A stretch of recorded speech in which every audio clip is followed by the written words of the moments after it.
मैं कल नहीं मैं काल हूँ, वैकुंठ नहीं पाताल नहीं, मैं मोक्ष का भी सार हूँ।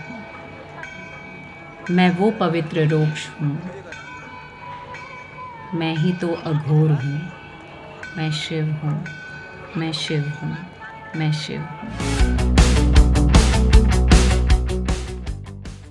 भोले बाबा की जय हो। इसी के साथ ही इस व्लॉग की शुरुआत करती हूँ। This is Vaishali for the people by the people of the people और आप सब लोगों का स्वागत है एक्सट्रीम रोड्स में। आप लोगों की रिक्वेस्ट पर ही ये व्लॉग बन रहा है। मैं जा रही हूँ केदारनाथ धाम। तो उसके पहले मैंने सोचा आप लोगों को कुछ इन्फॉर्मेशन शेयर कर देती हूँ ताकि आपको कुछ हेल्प हो जाए। तो केदारनाथ जी जाने के लिए वे लोग जिन्हें छोटा चार धाम की यात्रा करनी है, 12 ज्योतिर्लिंग में से एक केदारनाथ जी जाना है, तो केदारनाथ जाने के लिए कुछ समय निश्चित है। तो ओपनिंग डेट होती है और क्लोजिंग डेट होती है। ओपनिंग डेट इसकी इस साल 2022 में है 6 मई और क्लोजिंग डेट है इसकी नवंबर, लेकिन अभी तक अनाउंस नहीं हुई है। तिथि अनुसार उसकी डेट पड़ती है। तो आपको कुछ रजिस्ट्रेशन के प्रोसेस होते हैं जो ऑनलाइन फिल करना है कि आपको badrinath-kedarnath.gov.in के वेबसाइट पर जाना है, वहाँ पर लॉगिन करना है, रजिस्ट्रेशन फॉर्म भरना है। आपको ईमेल आ जाएगा जब आप रजिस्ट्रेशन फॉर्म भर करके सबमिट कर देते हैं। तो इसका प्रोसेस मैं बता देती हूँ आपको। badrinath-kedarnath.gov.in का वेबसाइट कुछ ऐसा खुलेगा और यहाँ से आप रजिस्ट्रेशन के अलावा pony service, helipad service, bus service और रजिस्टर्ड टूर ऑपरेटर के पेजेस पर जाकर बुकिंग कर सकते हैं।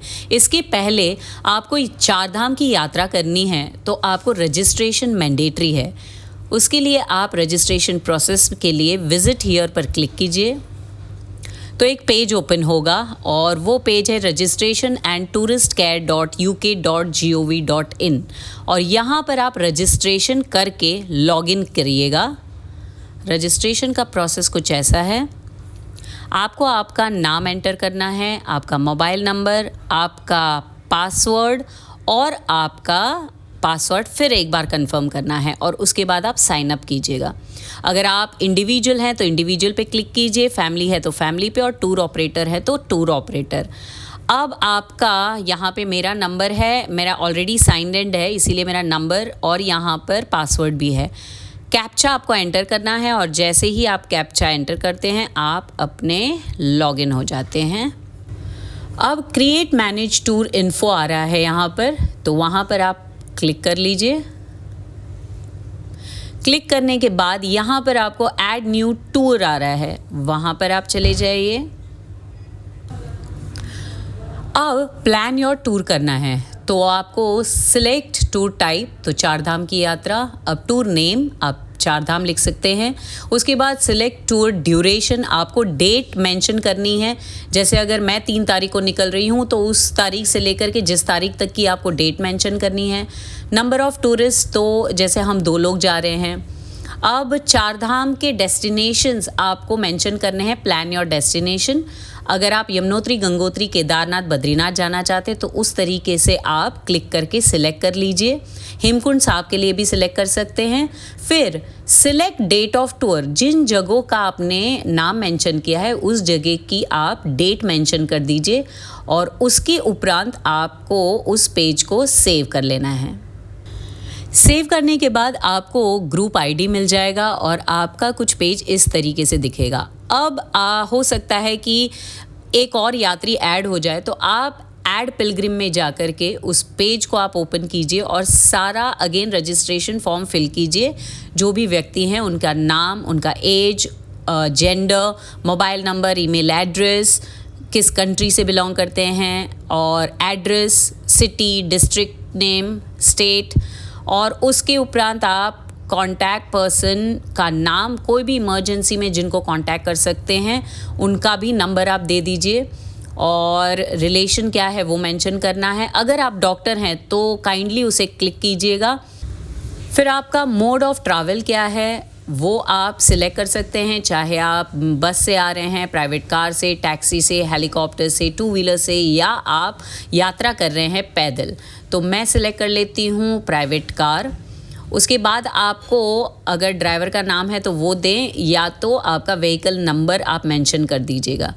आपको आपका अपलोड करना है पासपोर्ट साइज़ फ़ोटो, तो आप चूज़ कर लीजिए। अगर आपके डेस्कटॉप पे है तो बेटर है, नहीं तो आप क्लिक करके उसमें ऐड कर सकते हैं।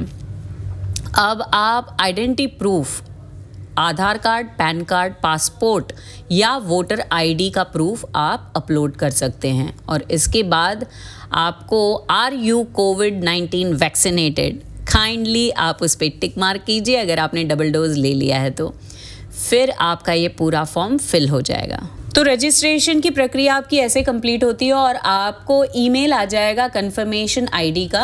आप रजिस्ट्रेशन के लिए गढ़वाल मंडल का भी ऑनलाइन पोर्टल है, आप वहाँ से भी रजिस्ट्रेशन कर सकते हैं और आप रजिस्ट्रेशन पेज पर पहुंच जाते हैं। अब आप गढ़वाल मंडल से आपका टूर पैकेज भी कर सकते हैं और यहाँ से आप होटल स्टे की बुकिंग भी कर सकते हैं। वैसे केदारनाथ धाम लोकेटेड है गढ़वाल हिमालयन रीजन उत्तराखंड में। श्री केदारनाथ जी के दर्शन करने के लिए आपको बाय एयर अगर आना है तो आपको देहरादून एयरपोर्ट पे आना होगा, jolly grand road Dehradun airport.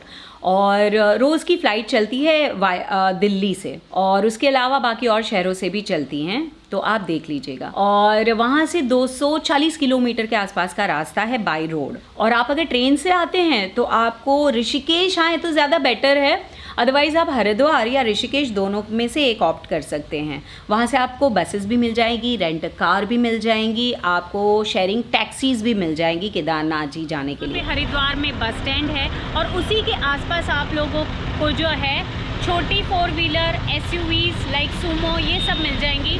और बाइकर्स हैं उनके लिए बाइक्स भी मिल जाती है वहाँ से। और वहाँ से करीबन रास्ता है 221 किलोमीटर के आसपास का केदारनाथ जी जाने के लिए। अब आपको ये ध्यान रखना होगा कि आपको गौरी कुंड तक जाना है, क्योंकि उसके बाद तो ट्रैकिंग होगा। ऋषिकेश से, कोटद्वार से या हरिद्वार से कहाँ से भी आप बस लेते हैं और आपको गौरी कुंड तक पहुँचना है तो पहले सोनप्रयाग तक जाना होगा। और सोनप्रयाग में आपको स्टे फैसिलिटी मिल जाती है। आप सीतापुर भी रुक सकते हैं, करीबन 1.5 किलोमीटर पहले आता है सोनप्रयाग से, क्योंकि सोनप्रयाग में काफ़ी रश हो जाता है, तो आप ये भी ऑप्ट कर सकते हैं। इसके अलावा आप अगर चाहते हैं कि एक दिन पहले जा कर के त्रिजुगी नारायण में रुकना चाहते हैं तो करीबन 10 किलोमीटर की दूरी है सोनप्रयाग से, वो थोड़ा ऊपर की तरफ है, वहीं से सोनप्रयाग से ही ऊपर की तरफ जाते हैं आप अगर आपके पास कार है तो। वहाँ पे भी गढ़वाल के टूरिस्ट रेस्ट हाउस हैं और बाकी होटल्स भी हैं। और सोनप्रयाग से आपको मिल जाएंगी शेयरिंग टैक्सीज जो 30-30 रुपये लेती है और आपको गौरी कुंड तक पहुँचाएंगी। इसके अलावा अगर जिनके पास भी कार है तो उनको पार्किंग करनी पड़ेगी अपनी कार, गौरी कुंड पे कोई पार्किंग नहीं है। तो आपकी कार पार्क करने के लिए बहुत ही बड़ा पार्किंग लॉट है, सीतापुर में भी बनाया हुआ है। लास्ट टाइम जब मैं गई थी तब सीतापुर में बनाया हुआ था, वैसे सोनप्रयाग में तो है ही। लेकिन यहाँ पर जो है आपको पार्किंग के 120 रुपीज़ देने होते हैं पहले दिन 24 घंटे के, फिर जैसे जैसे दिन बढ़ते हैं वैसे वैसे 100 रुपये बढ़ते जाएंगे। अभी उन्होंने कोई चेंजेस किए हों तो पता नहीं है, लेकिन जब मेरा व्लॉग आएगा वहाँ जाऊँगी तो आपको पता चल जाएगा। आप जब गौरीकुंड पहुँचते हैं तो गौरीकुंड पर आपको बिट्ठू मिल जाएंगे, आपको पोनीज मिल जाएंगी। इसके रेट्स फिक्स्ड होते हैं लेकिन बार्गेनिंग होता है। अगर समझो कि आपने स्टार्ट में सोचा कि हम ट्रैक कर लेते हैं तो बीच में भी आपको कई इंटरवल्स पर पोनीज मिल जाएंगे, तो आप बुक कर सकते हैं। बाकायदा उसके लीगल प्राइस लिखे हुए रहते हैं बोर्ड पर और आप जा सकते हैं। लेकिन एक अंदाज़ा दे देती हूँ आपको, अगर आप नीचे से ही लेते हैं तो करीबन 3,500 से लेकर 4,000 रुपये तक के आपको चार्जेस पड़ जाएंगे। जैसे भीमबाली टू बेस कैंप केदारनाथ तक है 1,050 रुपये और व्यवस्था शुल्क 150, कुल युग 1,200। जब आप गौरीकुंड आते हैं और आप ट्रैकिंग करना चाहते हैं तो आपको 16 किलोमीटर की पैदल यात्रा करनी है। इसके अलावा अगर कुछ ऐसे लोग हैं जिनके पास ज़्यादा वक्त नहीं है तो वो हेलीकॉप्टर से भी जा सकते हैं।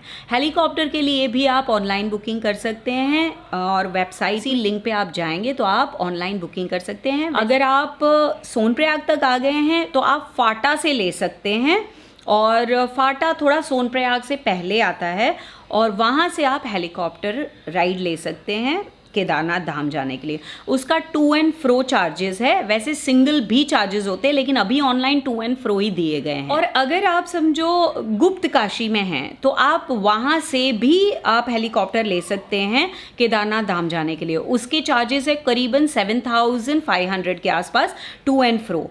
अगर आप फाटा से लेते हैं तो आपका 4,000 करीबन 720 है, 4,720।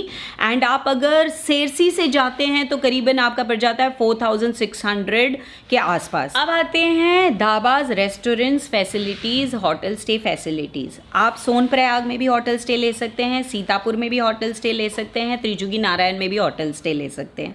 रेस्टोरेंट्स अवेलेबल हैं वहाँ पर, ढाबे भी अवेलेबल है हर जगह पर। और जब आप केदारनाथ जी की यात्रा पूरी कर चुके होंगे, आप ऊपर जा चुके होंगे, तो आपको होटल स्टे की फैसिलिटीज़ मिल जाती हैं वहाँ पर। रेट्स वेरी करते हैं वहाँ, लग्जरी स्टेज़ भी हैं, लग्जरी टेंट्स हैं, गवर्नमेंट के भी हैं, प्राइवेट भी हैं। और अभी और ज़्यादा व्यवस्था होगी है। मैं लास्ट टाइम गई थी तो तभी और भी बन रहे थे होटल्स और बहुत सारे ऐसे टेंट शेड्स बन रहे थे, बहुत सारे शॉप्स बन रहे थे, तो वहाँ पे सारी फैसिलिटीज़ मिल जाती हैं। तो करीबन समझ लीजिए कि शुरुआत होती है 1,000-1,200 से लेकर के आपको 15,000 20,000 तक के भी स्टेज वहाँ पर मिल जाएंगे। प्राइवेट टेंट्स भी मिलते हैं विथ ऑल द फैसिलिटीज़। हम जिस रूम में स्टे किए थे वो था 1,000 रुपीज़ पर रूम, उसमें 4 बेड लगे हुए थे। वहाँ जाने के लिए बेस्ट टाइम और बेस्ट महीना क्या होता है मैं बता दूँ, क्योंकि कई लोगों को दिक्कत आ जाती है।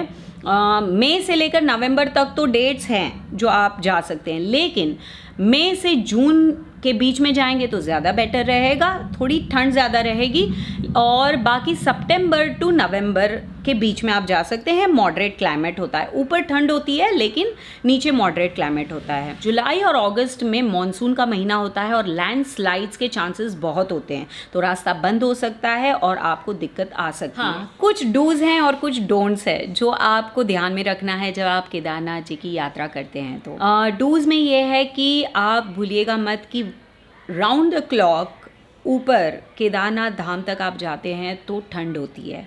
आप अगर मई से जून के बीच में गए हैं तो आपको, मुझे लगता है कि ऑलमोस्ट शुरुआत करेंगे वहीं से ही आपको थोड़ी थोड़ी ठंड लगेगी, लेकिन ऊपर जाने पर बहुत ज़्यादा लगेगी। तो बेटर कीप वार्म क्लोथ्स, आपको मफलर्स लेने हैं, गला ऑलवेज ढके हुए रहिएगा, वार्म कैप्स रखिएगा और काइंडली स्पोर्ट शूज़ पहनिएगा क्योंकि बहुत दिक्कत हो जाती है काफ़ी सारे लोगों को। अब आते हैं डोंट्स। काइंडली आप लोग कहीं पर भी प्लास्टिक्स मत फेंकिएगा, आप कचरा मत फेंकिएगा, डस्टबिन्स हर जगह पर होते हैं। और कहीं पे भी आप लिटर मत कीजिएगा, आप शौच का यूज़ कीजिएगा, हर जगह पर टॉयलेट्स अवेलेबल हैं, तो आपको ये ध्यान रखना है।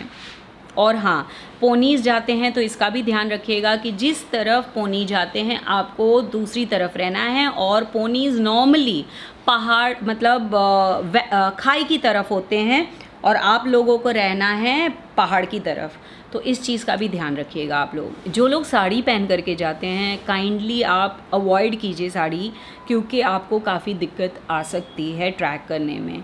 आप ऊपर जा कर के पहन सकते हैं लेकिन नीचे से प्लीज़ जो है आप कोशिश कीजिएगा कि आप या तो सूट पहने या उस तरीके से, और स्पोर्ट शूज़ बिल्कुल पहनिएगा। ट्रैकर्स लोगों के लिए तो और मज़े हैं। आप केदारनाथ धाम से लेकर वासुकी ताल के लिए जा सकते हैं और वासुकी ताल के लिए आपको चतुरंगी ग्लेशियर्स और वासुकी ग्लेशियर्स को क्रॉस करना होता है और नैरो स्टीप है, तो 8 किलोमीटर का रास्ता तय करके हमको जाना होगा, तो टू एंड फ्रो 16 किलोमीटर्स वो हो जाएंगे, तो एक पूरा दिन आप उसके लिए पकड़ के रखिए। तो अब बात आती है बजट की। तो आइडियली आपको केदारनाथ के लिए 5 दिन का वक्त तो देना ही होगा, जिसमें आप हरिद्वार पहुंचते हैं। तो मैं ऑफ हरिद्वार बता देती हूँ।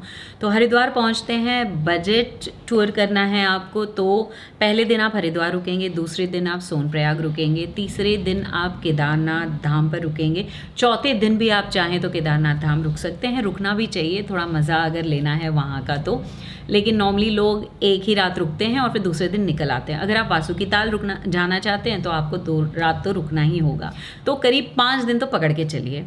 अब आपको बजट में जाना है तो आप हरिद्वार जाते हैं, तो उसके बाद आप बसेस से जाना चाहते हैं तो बस आपको मिल जाएगी, रेलवे स्टेशन के पास ही बस स्टैंड है। गवर्नमेंट बसेस 400 से 450 रुपये लेती है, प्राइवेट बसेस आपको 600 से 800 रुपये लेगी। इसके अलावा आप प्राइवेट कैब से जाना चाहते हैं तो 8,000 से लेकर 10,000 12,000 तक आपको रेट्स लग जाएंगे। और अगर आप शेयरिंग टैक्सी करना चाहते हैं तो वो आइडियली आपको सस्ता पड़ जाएगा, करीबन आपको 400 से लेकर 600 रुपये में आप पहुंच जाएंगे सोनप्रयाग। आपको हरिद्वार में स्टे करना है तो आप चाहे आप आश्रम में स्टे कीजिए, आप डॉर्मेट्री स्टे कीजिए, आप चाहे लग्जरी होटल में स्टे करें या डबल ऑक्यूपेंसी एक साधारण होटल में स्टे करते हैं तो करीब 1,000 रुपये पकड़ के चलते हैं। और उसके बाद आप सोनप्रयाग में स्टे करते हैं। हाँ, पीक सीज़न में सोनप्रयाग में और केदारनाथ धाम में काफ़ी हाई रेट होगा अगर आप प्राइवेट बुकिंग जो भी करते हैं। जो भी गवर्नमेंट के बुकिंग्स होंगे उसके रेट आइडियली रीज़नेबल होंगे, लेकिन प्राइवेट जो भी होटल्स होंगे उसके रेट्स बहुत हाई होंगे। सोनप्रयाग में भी आपको रेट समझ लीजिए कि अगर सितंबर अक्टूबर में आपको रेट 1,000 मिलेगा जिस होटल में, वो आज की तारीख में मई जून में आपको मिल जाएगा 3,000 4,000 के आसपास। तो ये आपको पहले से आपको बुकिंग करनी होगी, इसका ध्यान रखिएगा। मैंने भी अभी नहीं की है, मुझे भी करनी है। तो डॉर्मेट्री फैसिलिटीज़ का करीबन समझ लीजिए कि कई जगहों पर 150 रुपये में भी मिल जाता है, 150 रुपये से लेकर के 500 रुपये तक डॉर्मेट्री फैसिलिटी। हाँ, गढ़वाल मंडल के गेस्ट हाउस आपको सोनप्रयाग में भी मिल जाएंगे, लेकिन मोस्टली ये बुकड हो जाते हैं बहुत पहले ही। अब केदारनाथ धाम जाते हैं तो वहाँ पर भी गढ़वाल मंडल के गेस्ट हाउस है, इवन सोनप्रयाग में भी है, लेकिन उनकी बुकिंग बहुत पहले ही हो जाती है। वहाँ पर केदारनाथ धाम जाते हैं तो आपको वहाँ पर डॉर्मेट्री फैसिलिटीज़ भी मिलती है, चद्दर स्पेस की भी फैसिलिटी मिल जाती है, सिर्फ बेड लगा करके आप रह सकते हैं। वो भी आपको 400 रुपये से लेकर के 800 1,000 रुपये तक आपको जो गढ़वाल मंडल के कॉम्प्लेक्सेस हैं उसमें मिल जाएगा, जैसे कोई नंदिनी कॉम्प्लेक्स है और भी कुछ कॉम्प्लेक्सेस हैं उसमें। और प्राइवेट में तो आपको बजट टेंट्स मिल जाते हैं, आपको लाइक लग्जरी टेंट्स भी मिल जाते हैं, आपको होटल्स मिल जाएंगी। वहाँ पे जो पहले रहा करते थे